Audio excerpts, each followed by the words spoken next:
Thank you so much, Jim. I appreciate that. And hi to everybody who's participating today. I hope you've had a good time with the other presentations, and I hope you enjoy the presentation about the cloud. It started with one that Hank Feinberg put together and was giving on the East Coast, and I took it and used the 2 or 3 slides and made it my own, and it's been a lot of fun. I presented to about 6 computer clubs in Southern California so far, and each time I presented, I keep changing it. So let's take a look at it and see how it goes. So what's in the cloud? What is it? Well, you know, it's Apple, it's Google, it's Microsoft, it's all kinds of different things. But the cloud as a buzzword is something new, and I have so many people say, the cloud? What is it? I'm not using the cloud. And when you explain it to them, they realize how much they do use it. It's really considered the 3rd generation. The internet, you know, was born with an email between a university in the LA area and San Francisco, went on to e-commerce, and now we have all these virtualized services. So there's public clouds that I participate in, private clouds that I participate in, community clouds, hybrid. Some of it is online storage, free or pay, and it's offered by a cloud computing company. You can store your files online. That's absolutely nothing new. I can remember back in the day doing FTP and doing some minor online backup, but now all of a sudden the cloud is up there. But we have to be able to trust the services that we send our data and our photos to, that they will take good care of them and still be in business if and when we want to retrieve them. So what's new with it? Well, we have a lot more expanded functionality. We have automatic backup, which I dearly love. I don't like to think about, oh, gee, I have to back up today. Let me send this here. Let me send this there. I like it to be automatic. And automatically syncing, which we'll talk about later.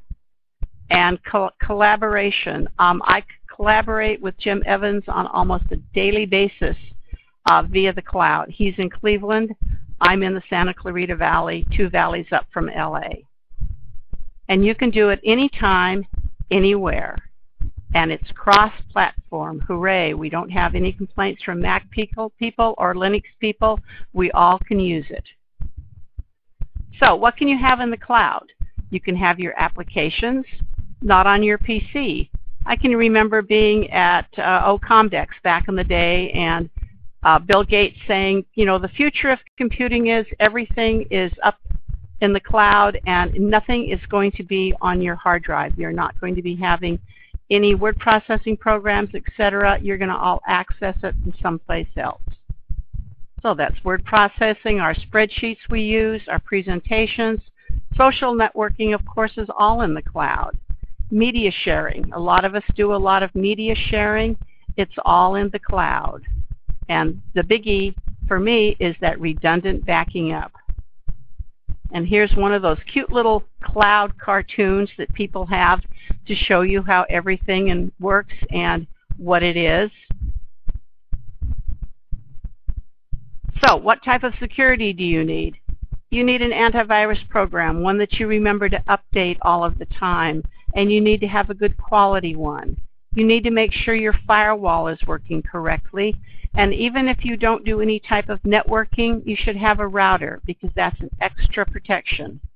You might think about encryption because the last thing you want when you're out on the internet is malware or turning your computer into a bot somehow. So this is from Intel. What happens in the Internet Minute? By golly, Amazon is selling $83 million worth of something.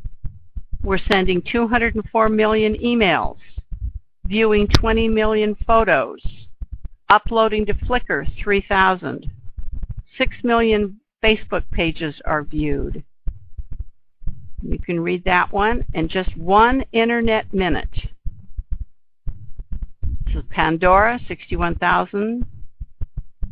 1.3 million YouTube videos watched, and I imagine since Intel put this together, that's even a larger number. The number of network devices worldwide equals the worldwide population. And when I saw that, I thought, oh, come on, not everybody in my family is networked. And when I thought about the grandsons with their Xbox and it's networked and they're talking to this person and that person and playing this game and that game all over the world, yes, every single member of my family is networked. But in 2015, it's going to double the population. Since our family is not going to be growing, I don't know how that's going to happen for the Taylour folks, but I guess it's going to. And in 5 years, it's going to take, in 2015, it's going to take 5 years to use all video. Absolutely amazing. And here's Intel's little graphic to show what they're talking about. So, what can we link? We can link our smartphones, our tablets, our desktops, our laptops, external hard drives, cameras, printers, televisions. I was sitting at my oldest daughter's birthday celebration last night, and I looked at the table, and 2 kids were on their iPads. 1 kid was on his iPhone. I was on a laptop, and it was absolutely amazing. We were all, talking to each other, and although we were sitting around the table, it's like, hello, I see you over there, but we all had our devices out, and we were all doing something with them.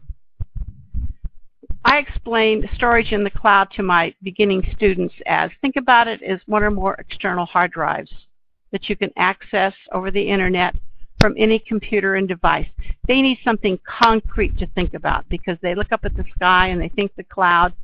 It doesn't work for them, so I just tell them, think of external hard drives that they can get. So, what's storage in the cloud? You've got an app that you can install on your PC or any of your devices that automatically synchronizes with a folder and it puts a copy in the cloud. You can save files to that folder, and it just works seamlessly. Everybody says redundant backup. You have to have redundant backup. In my case, we have fires that slide by every once in a while, or we have earthquakes. So by golly, I should have my files someplace else, and that would be the cloud. So if someone places a file in the cloud, it's going to be automatically copied to my PC. So what can we store in the cloud? Well, we can store our documents, our email, our chats. Google saves all of its chats that you do via that service in the cloud.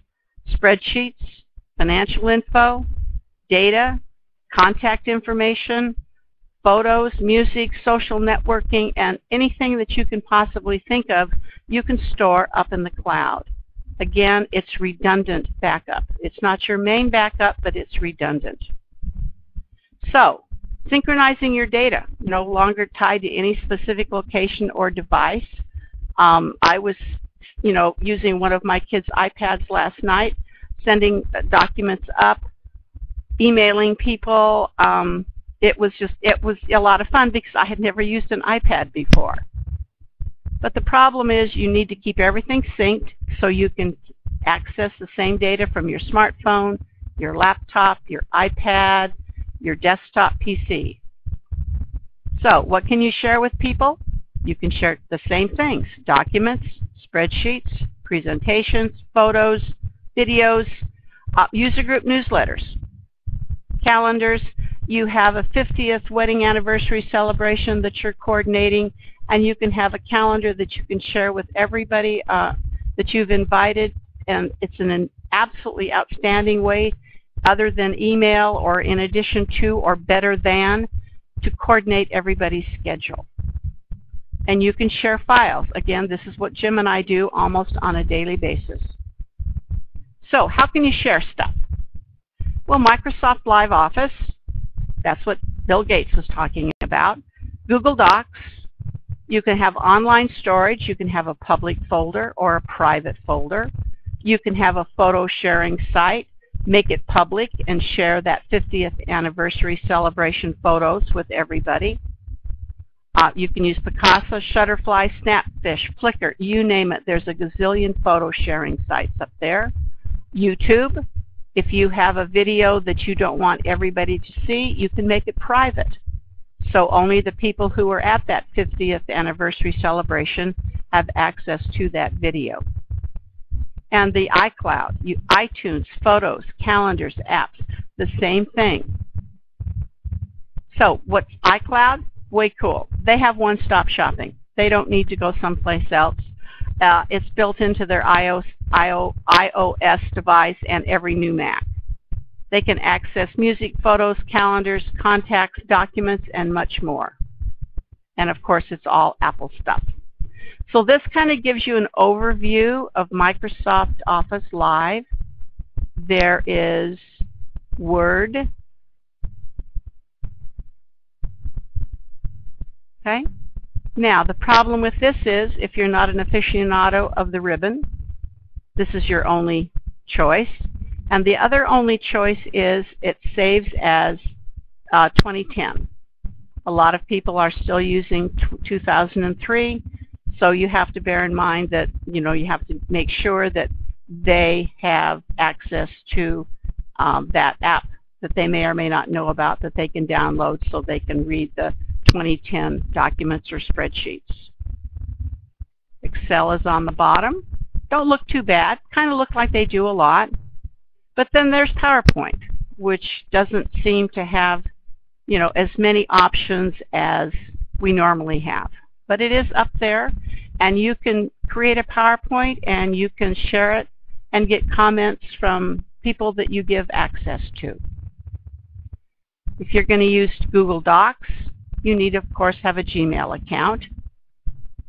That's right off the bat in order to use it.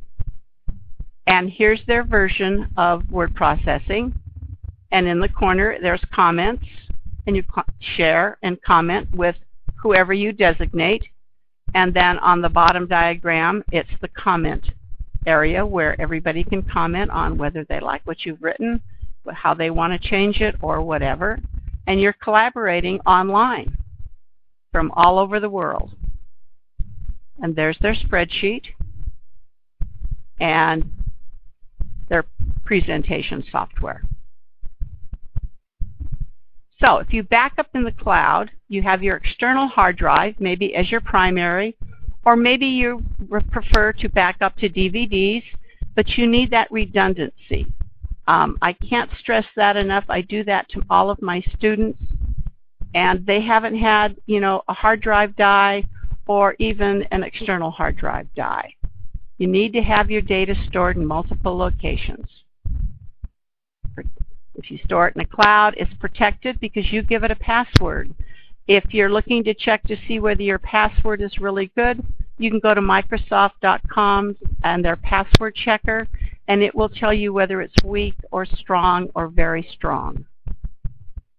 It can be encrypted, but the thing is you can access that anywhere. Years ago when I moved Stacy and her family to Parker, Colorado, just south of Denver, APCUSG was having a conference, and they said, well, how can you be doing that? You might have information that we need. And I picked up my external hard drive and put it in my purse, and off I flew. And I would get emails from Las Vegas, and I would just access the information from my external hard drive. If the cloud had been around back then, I would not have had to take my external hard drive with me. I just could have accessed the information from the cloud and sent it to them. You can decide whether you want to keep the latest version or many versions. Are you one of these people who likes to keep all of the versions of your documents? That doesn't happen to be me, so I'm happy with the latest version. And there's free storage and paid storage. Microsoft's Live SkyDrive came out a couple of years ago, and they gave us 25 gigabytes of free storage. And I have one of those accounts. If you happen to sign up for one of those accounts, you will notice that it says now 7 gigabytes. So if you have a 25 gigabyte Microsoft Live SkyDrive account that you haven't used, or you haven't used it recently, you need to make sure that you get grandfathered in for that 25 gigabytes. Google Drive was launched in March. They give you 5 gigabytes of free space. Dropbox, which is one of the more popular, gives you 2 gigabytes. SugarSync, also known as Magic Briefcase, that I think is a real cute title, gives you 5 gigabytes. Crash Plan, it's unlimited. And with Crash Plan, you can back up to your external hard drive. You can back up to another computer. When Stacy lived in Parker, she could back up to me in Santa Clarita, and I could back up to her computer in Parker if we both had Crash Plan on our computers. With Google Dropbox and SugarSync, I often say it's like a pyramid scheme. If I invite you to Dropbox and you decide to set up an account, or SugarSync, or many others, you automatically get more storage space. So, if you want to pay Microsoft SkyDrive for 100 gigabytes, it's $50 a year. Google Drive is $59 a year, a little more. Crash Plan, you can see it's $49 a year. Carbonite, $59. I do have to share with you, one of my members used Carbonite and dearly loved it, and he said it was so slow. So I reminded him about Crash Plan. They're in Minnesota. He gave them a call, and he found out that their up and down rate, whatever, was much faster, and so he transferred all of his gazillion digital photos to Crash Plan, and is much happier with the speed of that service. And it's $10 less a year, too. Dropbox, 50 gigabytes, $99 a year. They're obviously going to need to do something to get in line with SkyDrive and Google Drive, or people are not going to be using the paid service for Dropbox much longer. SugarSync, kind of the same thing. You know, are they going to, either come down in price or offer more to get in line with SkyDrive and Google? So here's my Crash Plan. Very easy to do. You can decide if you want to just, have your backup on another computer, in another room in your house. Send yours to one of your kids' houses in another location, whatever. And it's free, and it's extremely easy to do and set up. They do keep track of you, though. They do send you an occasional email and let you know the last time you backed up. And I have this on one of my older laptops, and I keep getting emails from them saying, hey, Judy, you really need to think about backing that up. And I don't use it that much anymore, so it's not online hardly at all, so they don't hear about it. But this is just an automatic program that can be used. I also use this to automate my backing up on the fly to Microsoft SkyDrive. So here's my SkyDrive account, and I backed up from my laptop as well as my tower, and my documents, they can be public. Everybody can view everything, or you can keep them all private. And here are a few that I backed up in 2010 when the service was launched. And they're just shared with me. There's nothing on there that I would want to share with anybody per se, because this is just my backup. And here's where they all live on my computer. I personally click on Start, click on Documents, and in Explore, there's Dropbox, SkyDrive, Google Drive, and my Magic Briefcase. All very easy for me to access, or I can access it online from any place. But how in the world can you keep everything straight? Well, Jim told me about this program a week or so ago, so I added it to my presentation, and it's OTIXO. And it's a file manager for all of your, not all of them, I take that back, for many of your cloud services, depending upon which ones that you use. And it organizes everything, and you have access on the go. So instead of having to go to www.dropbox.com to find something, or Google Drive, or your SkyDrive, you can go to this program and all of your accounts are listed in one place, and you can even copy files from one to the other. There's how you can access it. Very easy to do.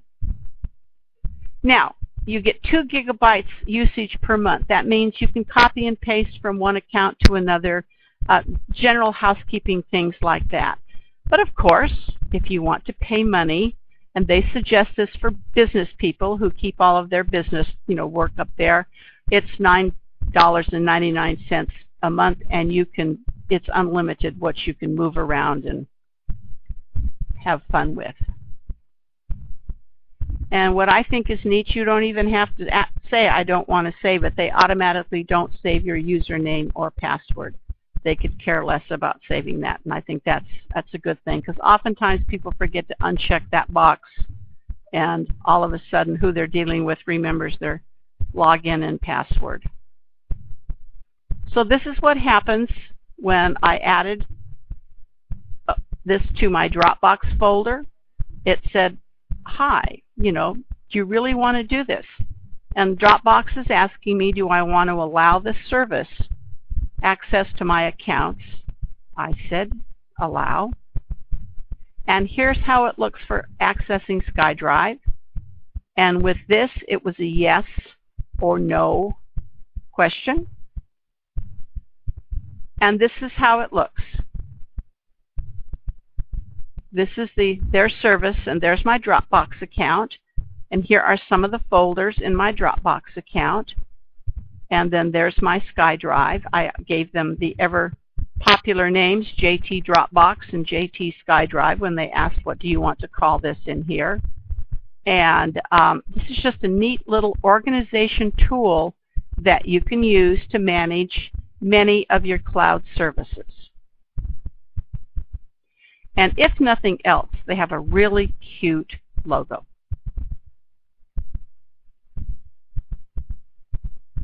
So, one of my favorite programs that Huey Poplock told me about was Evernote. It captures anything. You can save your ideas, things you like, things you hear, and things you see. You can access it anywhere because it's in the cloud. It works with nearly every computer, your phone, your mobile device, you name it, Evernote works with it. It lets you find things really, really fast because you can search by keyword, tag, printed and handwritten text messages. It's just a very nice organizational program that's in the cloud. And this is what it looks like. You make yourself little notes to remember things. Cheryl Wester, who is an APCU advisor for California, also does tech support for Applyin'.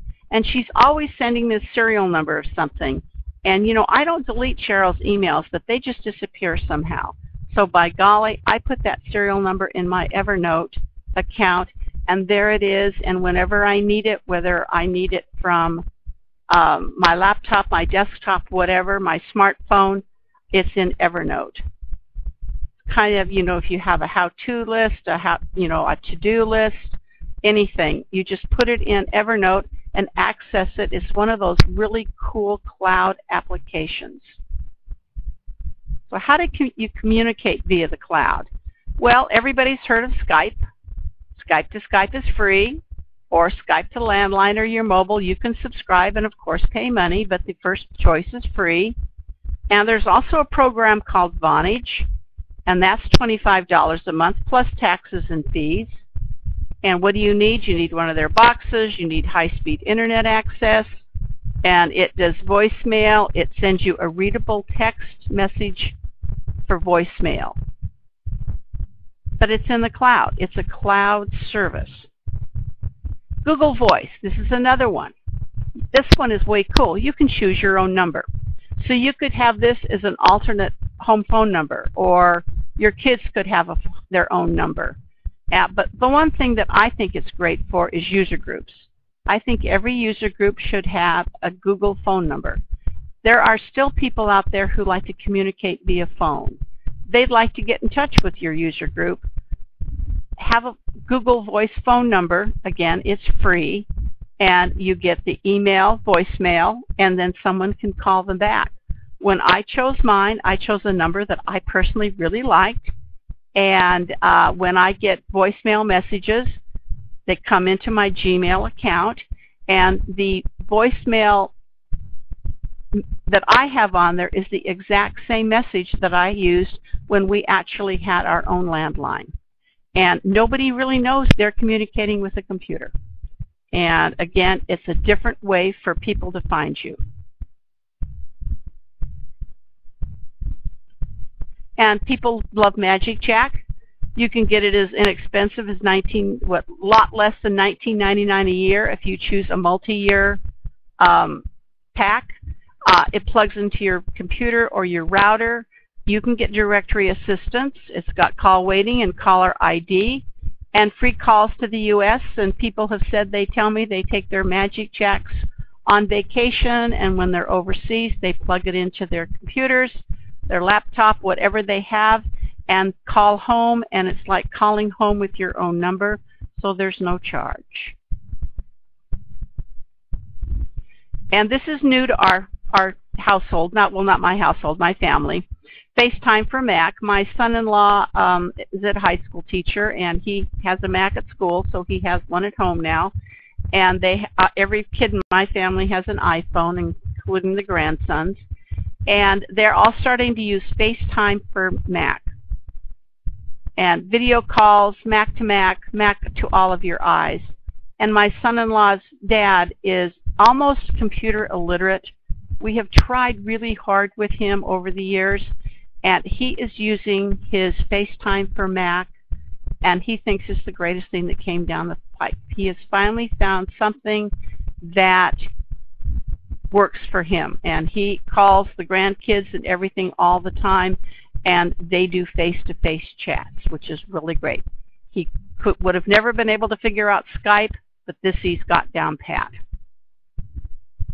So here's all of my URLs. These will all be listed. This is where I found out all of the information for the presentation. And the PowerPoint will be on apcug.org.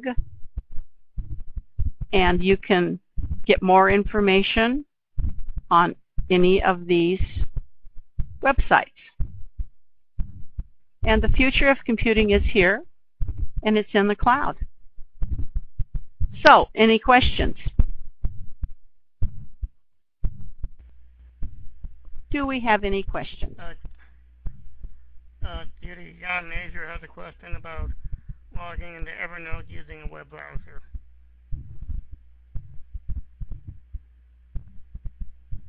Well, you have to remember your password to log into it. Other than that, what? And I understand that Art says it doesn't work with Linux. I honestly thought it worked with PC, Windows, Macs, and Linux.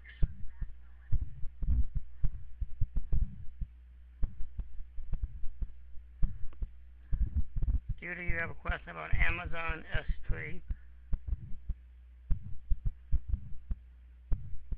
That's their storage, correct? Yes.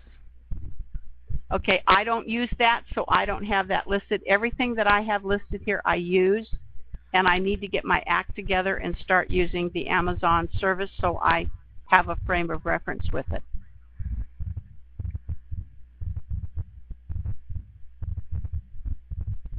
Aha, John says it will work with Linux.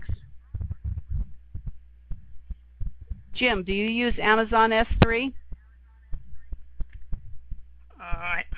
I have an account, but I haven't done anything with it.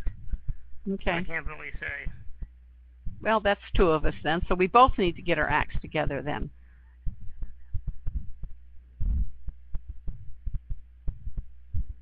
Any other questions? Any more questions?